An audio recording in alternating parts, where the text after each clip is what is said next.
10 सालों तक किया इंतजार, जब मौका मिला तो पूरी टीम को अकेले ही समेट दिया। वो क्रिकेटर जिसकी प्रतिभा को दबाया गया।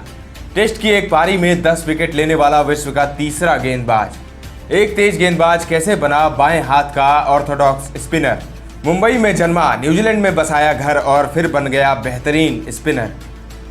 भारत एक ऐसा देश जहां खेल संसाधनों का अभाव तो हो सकता है, परंतु खेल प्रतिभाओं का अभाव कभी नहीं हो सकता। दोस्तों, खेल के न जाने कितने राष्ट्रीय और अंतर्राष्ट्रीय मंचों पर भारतीय प्रतिभाओं ने अपना हुनर बिखेरा है और न जाने कितने भारतीय खिलाड़ी विश्व के मंच पर अपना सर्वोच्च मुकाम हासिल कर चुके हैं। लेकिन ऐसा नहीं है कि भारत से निकली प्रतिभाओं ने सिर्फ भारत देश का मान सम्मान बढ़ाया है, बल्कि भारतीय मूल से निकले हुए हुनरबाज दूसरे मुल्कों में जाकर अपने और भारत का मान सम्मान बढ़ाते हैं। दोस्तों, विश्व क्रिकेट के इतिहास में बहुत से ऐसे खिलाड़ी हुए जिनका जन्म अपने मुल्क में हुआ, लेकिन उन्होंने क्रिकेट खेलने का फैसला दूसरे मुल्क के लिए किया। दोस्तों, भारत भी उन्हीं मुल्कों में शामिल है जहां न जाने कितने क्रिकेटरों का जन्म भारत की धरती में हुआ, लेकिन उन्होंने अपनी चमक क्रिकेट के मैदान में किसी दूसरे देश से खेलते हुए बिखेरी। वेस्टइंडीज के शिव नारायण चंद्र पॉल, साउथ अफ्रीका के हाशिम आमला, इंग्लैंड के नासिर हुसैन और मोंटी पेनेसर या फिर न्यूजीलैंड के इस सोधी हों, इन सभी का जन्म भारत में हुआ और क्रिकेट किसी दूसरे मुल्क से खेले। दोस्तों, इसी कड़ी में एक नाम और जुड़ गया है, कीवी गेंदबाज एजाज पटेल का। और आज अपने इस वीडियो में हम इसी खिलाड़ी के जीवन से जुड़ी कुछ जानी अनजानी और अनकही बातों को जानने की कोशिश करेंगे। नमस्कार दोस्तों, आप देख रहे हैं चक दे क्रिकेट की खास पेशकश चक दे क्लिक्स और आज हम बात करने वाले हैं न्यूजीलैंड के उभरते हुए स्पिनर गेंदबाज एजाज पटेल के बारे में। क्रिकेट में इस खिलाड़ी के आंकड़े भले ही इसे महान ना बताते हों, लेकिन उनका खेल ये बताने के लिए काफ़ी है कि उसने बहुत कम समय में क्रिकेट की दुनिया में वो मुकाम और महारत हासिल कर ली जिसे पाने में कई क्रिकेटरों को सालों लग जाते हैं। दोस्तों, एजाज पटेल का जन्म 21 अक्टूबर 1988 को मुंबई के जागेश्वरी वेस्ट में हुआ था। एजाज के पिता का नाम यूनुस पटेल है, जो मुंबई में कारोबार करते थे, और मां शहनाज पटेल स्कूल टीचर थी। एजाज के परिवार का ताल्लुक मुख्य रूप से गुजरात से है। एजाज पटेल के परिवार में 2 बहनें भी हैं। जब एजाज महज 8 साल के थे तो साल 1996 में इनका पूरा परिवार न्यूजीलैंड में जाकर बस गया, जहां उनके पिता ने नए सिरे से कारोबार शुरू किया और नए देश में नए लोगों के बीच सफल बिजनेसमैन बन गए। एजाज के परिवार को न्यूजीलैंड आने पर सबसे बड़ी और पहली दिक्कत भाषा की हुई, क्योंकि उनके परिवार में कोई भी सदस्य अंग्रेजी भाषा में परिपक्व नहीं था। कुछ सालों बाद एजाज और उनके परिवार ने इस दिक्कत को लेकर निजात पा लिया और फिर एजाज हमेशा के लिए न्यूजीलैंड के होकर ही रह गए। साथ ही कुछ समय बाद एजाज और उनके पूरे परिवार को भारत के अलावा एक और देश की मान्यता भी मिल गई। एजाज ने अपनी स्कूली शिक्षा मुंबई के गोरेगांव में स्थित माउंट मैरी नामक स्कूल से पूरी की। इसके बाद न्यूजीलैंड आकर एजाज का दाखिला ऑकलैंड के ओवेडोल कॉलेज सेंट्रल में करा दिया गया। अपनी 2 छोटी बहनों के साथ खेलते खेलते बड़े हुए एजाज पटेल ने अपने पिता को जी तोड़ मेहनत करते हुए देखा था। यही वजह है कि एजाज पटेल ने अपने आने वाले जीवन में किसी भी संघर्ष को बड़ा और मुश्किल नहीं माना। एक बार मैच में अपार सफलता प्राप्त करने के बाद एक इंटरव्यू में एजाज ने कहा था कि मेरे जीवन के हीरो सिर्फ मेरे पापा हैं और मैं उन्हें ही अपना प्रेरणा स्रोत मानता हूँ। एजाज जब 6 साल के थे तो वो सिर्फ टीवी पर ही क्रिकेट देखा करते थे। न्यूजीलैंड जाकर एजाज ने क्रिकेट के अलावा अन्य खेलों में भी रुचि दिखाई, क्योंकि न्यूजीलैंड जैसे देश में क्रिकेट से ज़्यादा लोकप्रिय रग्बी है। इसीलिए एजाज के पास ही एक क्लब में रग्बी देखने जाते थे। एक बार एजाज के पड़ोसी दोस्त ने उन्हें साथ में क्रिकेट देखने के लिए कहा। एजाज चले गए, लेकिन एजाज ने इस खेल को सीरियसली नहीं लिया था, लेकिन अपने दोस्तों के साथ क्रिकेट खेला करते थे। न जाने अचानक क्या हुआ कि क्रिकेट में एजाज की रुचि इस कदर बढ़ी कि उन्होंने क्रिकेट खेलना जारी रखा। एजाज को क्रिकेट में भविष्य बनाने की सोच स्कूली क्रिकेट में दिखी जब वो हाई स्कूल की पढ़ाई कर रहे थे। एजाज के खेल और उनकी प्रतिभा को उनके चाचा सईद पटेल ने पहचाना। तब उनके चाचा ने उनका दाखिला एक क्रिकेट क्लब में करा दिया। यहाँ से एजाज पटेल के अंदर एक इंटरनेशनल क्रिकेटर बनने की उम्मीद जागने लगी थी। 16 साल की उम्र तक आते आते एजाज क्लब क्रिकेट में एक जाना माना चेहरा बन गए थे और उस समय यह खिलाड़ी एक तेज गेंदबाज के रूप में भविष्य को संवारने में लगा हुआ था।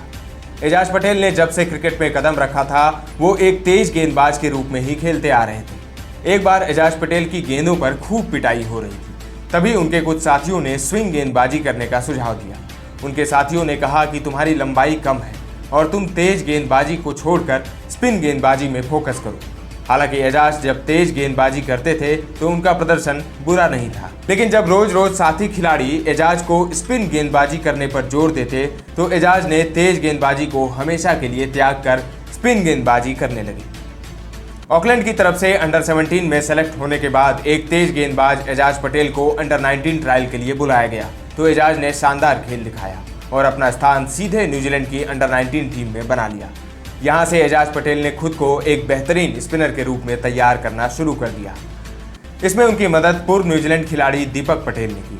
दीपक पटेल ने एजाज को एक स्लो आर्म लेफ्ट स्पिनर गेंदबाज बनाने में हर संभव मदद की। एजाज पटेल घरेलू क्रिकेट में अपना शानदार प्रदर्शन दिखा रहे थे, लेकिन न्यूजीलैंड की नेशनल टीम की तरफ से उन्हें बुलावा नहीं आ रहा था। एजाज इस बात से काफ़ी निराश थे, लेकिन यहाँ उनकी हिम्मत बांधने का काम उनके पिता के संघर्ष ने किया, जिसे सोचकर एजाज सोचा करते थे कि नए देश में आकर संघर्ष कर पिता जब सफल बिजनेसमैन बन सकते हैं तो फिर उनके हार मानने का कोई कारण हो ही नहीं सकता। बस इसी हिम्मत के साथ एजाज पटेल घरेलू क्रिकेट में साल दर साल शानदार प्रदर्शन करते रहे और जब भी किसी नए दौरे के लिए न्यूजीलैंड टीम का चयन होता तो एजाज बहुत उम्मीद के साथ चयनित टीम को देखते, वो इस आशा में कि शायद उनका नाम शामिल किया गया हो, लेकिन ऐसा नहीं होता था। एजाज फिर काफ़ी निराश हो जाते और बस इसी इंतजार के बीच एजाज के संघर्ष का एक दशक पूरा हो गया। एजाज ने एक बार एक वाकया शेयर किया कि जब उन्हें टीम में नहीं चुना जाता तो खाली समय में वो IPL के मैच वानखेड़े स्टेडियम में जाकर देखा करते थे और कभी कभी उन्हें मुंबई की टीम के लिए नेट्स में गेंदबाजी करने का मौका भी मिल जाता था। एजाज पटेल जो किसी भी मौके को हाथ से गंवाना नहीं चाहते थे, यह जानकर वो बेस्ट गेंदबाजी किया करते थे। साल 2010 में Ajaz Patel Cranleigh Cricket Club की टीम में शामिल हुए। इसके बाद 6 वर्षों तक यह खिलाड़ी फर्स्ट क्लास क्रिकेट में अपनी किस्मत आजमाता रहा। एजाज का प्रदर्शन हर बार शानदार ही रहता। 27 दिसंबर 2015 में एजाज पटेल ने अपने लिस्ट ए करियर की शुरुआत की थी। यहाँ एजाज ने सबसे ज़्यादा 43 विकेट चटकाए थे।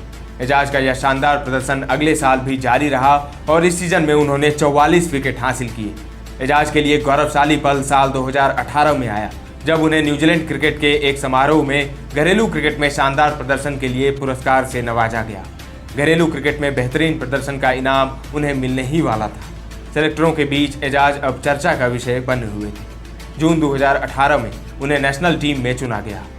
एजाज पटेल को जब टीम में चुना जा रहा था तब वो अपने पूरे परिवार के साथ खाना खा रहे थे। घरेलू क्रिकेट में शानदार प्रदर्शन का जो इनाम उन्हें मिला था उसका सेलिब्रेशन चल रहा था। तभी एजाज के पास फ़ोन आया और कहा, आपको पाकिस्तान दौरे पर जाने वाली न्यूजीलैंड की T20 टीम में चुना गया है। तब परिवार की खुशी दुगनी हो गई। 31 अक्टूबर 2018 को अबू धाबी के मैदान पर एजाज ने पाकिस्तान के खिलाफ अपना पहला अंतर्राष्ट्रीय T20 मैच खेला। इसके बाद इसी साल 16 नवंबर 2018 को 30 साल की उम्र में एजाज पटेल को पाकिस्तान के ही खिलाफ अपना पहला टेस्ट खेलने का अवसर भी मिल गया, जो उनके लिए एक ड्रीम डेब्यू था। एजाज बताते हैं कि डेब्यू टेस्ट खेलने के लिए उन्होंने न जाने कितनी रातों तक आंसू बहाए। आखिरकार उनका सपना आज पूरा हो गया। प्रतिभा से भरे एजाज ने अपने डेब्यू टेस्ट की पहली पारी में 2 विकेट और दूसरी पारी में 5 विकेट लेकर सबको चौंका दिया और यह टेस्ट पाकिस्तान हार गया। एजाज पटेल को अपने पहले ही टेस्ट में मैन ऑफ द मैच भी मिला।